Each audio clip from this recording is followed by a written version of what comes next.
What is up, ladies and gentlemen? I hope you're doing well wherever on planet Earth you are. And in this video, I wanted to do this as a sort of a little special mini video. So this isn't like one of my deep dive analysis kind of videos. This is more of an introspection kind of thing. Now, as you can probably tell by the title and the thumbnail and the subject matter, I'm going to be talking about the Fisherman that was introduced in Season 2, Episode 4. One of my favourite scenes in the whole show is this moment. It's just with Daniel walking along the beach, and you have those notes playing for the score of the episode.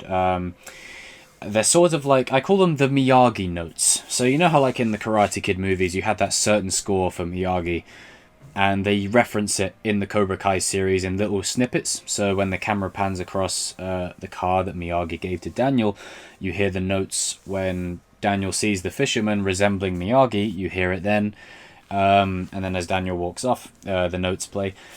It's this scene that kind of just hit me right in the... It just hit me right in the gut. Like, I love everything about this scene. It's just Daniel wandering the beach. And he's lost, you know. He doesn't know what to do. He's tried everything he possibly can in this rivalry, this war that started brewing between him and Johnny and dojo versus dojo. And he's tried all of his approaches, and nothing he does is working. And he's trying to still be faithful to what Miyagi taught him. And this is why I love the Fisherman and his character, because not only is he resemblant of Miyagi, he's exactly what Daniel needed to hear. And when he says, you know, not too many bites, huh? He says, you know, plenty of fish out there. You know, if you've got something worth biting, the fish will find you. And it's that kind of philosophy which Daniel definitely needed, and was then paid off when Demetri came looking for help. And the look on Daniel's face when Demetri walks into the dojo and says, yeah, I want to learn karate, and just, you know, you feel good for Daniel. You feel happy. You feel like that you know, it's brilliant. That's a good full circle for that little arc of a story. And as much as the Fisherman may have just been there as like a sage one-off type character. Now, the sage is usually a character like your old Ben Kenobi, your Dumbledore. He's the wise mentor. So we obviously don't want him to be Miyagi, because Miyagi is Miyagi and the Fisherman is the Fisherman.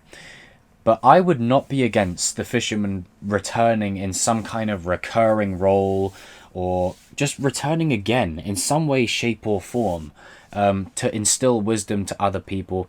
And I think with the direction that Season 3 is taking, it's going to be dealing with a lot more of the fallout. And, you know, if we're going on the 3-act play formula, so in theatre or in trilogies, there is a 3-act play term. The Act 1 is usually your introduction piece. You get introduced to your characters, your set pieces, certain themes, certain narratives. Then you move to Act 2. And Act 2 is always usually the darkest for our protagonists. It's where the characters face the most growth and go through the most depth and have the most layers. Now, if you look at Season 1 of Cobra Kai, it's a perfect Act 1. If you look at Season 2 of Act 2, Season 2 of Cobra Kai, it's a perfect Act 2. It ends on a bad note. It doesn't leave you feeling good. It leaves you with uncertainty, like, what now? You know, oh my god, how are they going to get out of this one? And then Act 3 is the redemption piece, where it brings all of the lessons from Act 1 and 2 into a full circle redemption in terms of story. Now, obviously, they're going to go on, you know, Season 4 is already in the works, and they've already said they're going until 6 seasons anyway, with the potential for more. So I would not be surprised if Season 3 is the redemption piece, and then Season 4 is like an evolution of sorts. So I think Season 3 is going to bring Daniel and Johnny together in like a hybrid sort of form. Now picture this, you have the Cobra Kai gi and the Miyagi-Do gi. What if you had the two of them together, like a combined yin and yang? What do you get with that? Balance.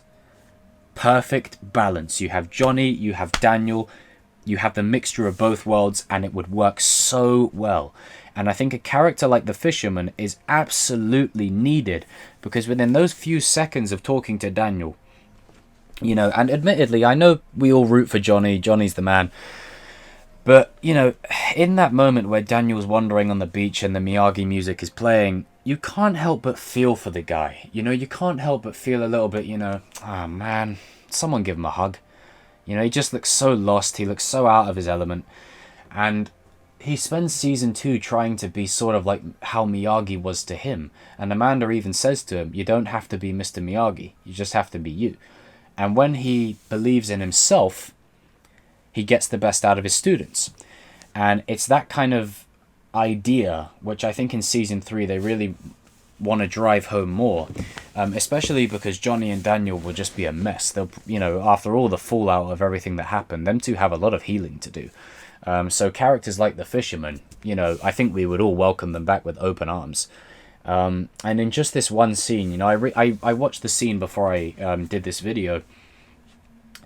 It's bigger than just the story even, you know. It's, if you've got something worth biting, eventually it'll find you. It's a good message for life. It doesn't mean that, you know, you don't chase what you want or go after what you want, but keep in mind that there's always something better out there. There's always something bigger meant for you. And it's not always in just, you know, absolutes. So it's not always in the form of career. Maybe it could be a loved one. Maybe it could be you winning something. Maybe it could be you learning something. It could be anything from small to big or what have you. It's that kind of philosophy which is good to apply to our own lives. And you know, juxtapose it with Daniel walking on the beach by himself, and as soon as he hears that from the Fisherman about, you know, if you need something, it'll find you, he walks away feeling good, and then it's paid off with Demetri later on. And it's that kind of idea which is so great about this show. It's just these little scenes, you know, it's these little scenes that elevate it from a fun, good show to a great show. I've always said you can tell a material is good by the quiet scenes. You know, as Daniel even said to Robbie and Sam, you know, all the showmanship and all the gimmicks, it gets people in the door, but it doesn't sell cars.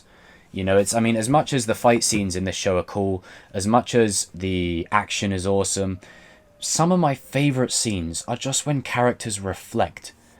One of my favorite scenes is when Johnny and Kreese are talking with each other in the hostel, and Kreese is talking about, you know, how his experiences shaped him, and then Johnny said, you know, but I was taught defeat does not exist.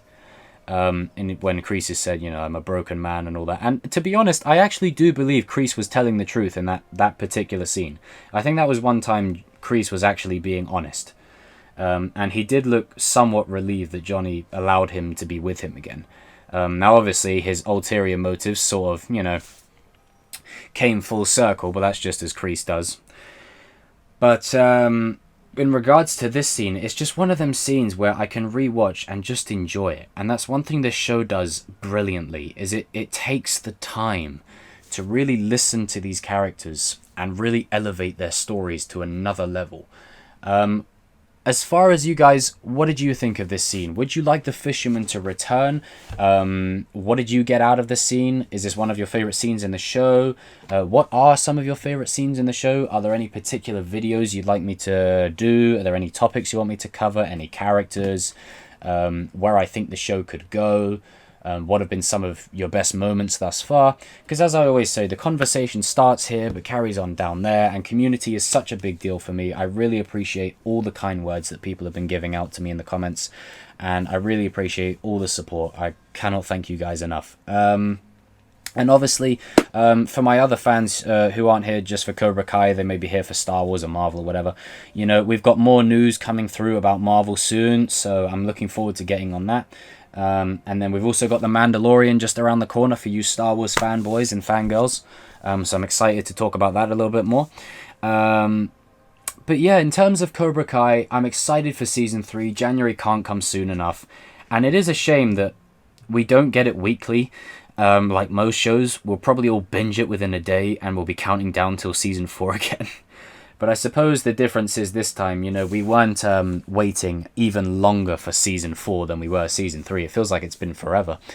But Season 3, I think, will be a very, very strong third act. And Season 4, will be blown open. I think season 3 is going to tie up season 1, 2, and 3 all together, and then season 4 is going to be the start of something new. It's going to be an evolution of sorts. Yeah, it's another thing. Comment down below, where do you think the season 4 will take things once we're done with season 3, and where do you think they're going to go with that? But anyway, guys and girls, I'm rambling. The Fisherman is the MVP. I hope he comes back. If not, this one scene was an absolute standout to me, and as always, a major testament to the writers and the job that they've been able to achieve. But remember, defeat does not exist in this dojo, does it?